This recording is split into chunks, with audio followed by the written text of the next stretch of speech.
Assalamualaikum warahmatullahi wabarakatuh. Perkenalkan, nama saya Tasya Fida Pristiani dengan NIM PO714203241073. Pada kesempatan kali ini, saya akan menjelaskan secara singkat tentang sejarah bahasa Indonesia.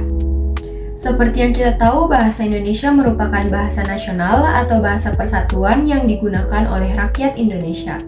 Jika kita berbicara tentang sejarah, pasti kita akan membahas tentang masa lalu, masa lampau, ataupun awal mula. Lalu bagaimana awal mula bahasa Indonesia? Bahasa Indonesia merupakan bahasa Melayu yang sudah digunakan sejak abad ke-7 di daerah Asia Tenggara. Sejak saat itu, bahasa Melayu dijadikan bahasa sehari-hari oleh masyarakat di Selat Malaka.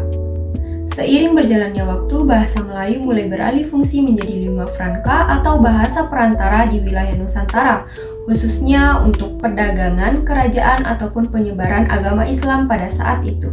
Kemudian bahasa Melayu mengalami perluasan hingga abad ke-17, di mana ketika Belanda menduduki Indonesia. Ketika Indonesia sudah diduduki oleh Belanda pada abad ke-20, Indonesia merasa bahwa mereka membutuhkan sesuatu untuk mengikat mereka sebagai bangsa. Akhirnya, pada saat itu bahasa Melayu dijadikan bahasa pemersatu bangsa dan diubah namanya menjadi bahasa Indonesia, yang kemudian diresmikan pada tanggal 28 Oktober 1928 yang bertepatan dengan Hari Sumpah Pemuda.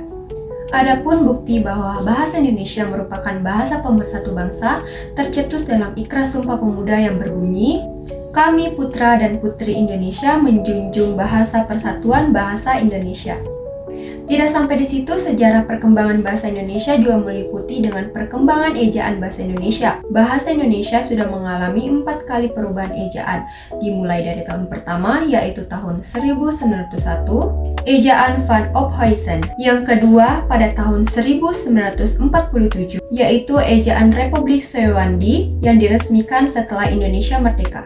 Yang ketiga pada tahun 1972, ejaan yang disempurnakan atau yang biasa kita kenal dengan EYD disahkan oleh pemerintah Indonesia dan juga disepakati dengan undang-undang. Yang keempat atau yang terakhir pada tahun 2015 yaitu ejaan bahasa Indonesia atau yang biasa kita kenal dengan singkatan EBI, yaitu penyempurna dari EYD. Baik, mungkin hanya sampai di sini penjelasan singkat yang dapat saya berikan mengenai sejarah bahasa Indonesia. Kurang dan lebihnya mohon dimaafkan. Wassalamualaikum warahmatullahi wabarakatuh. Terima kasih.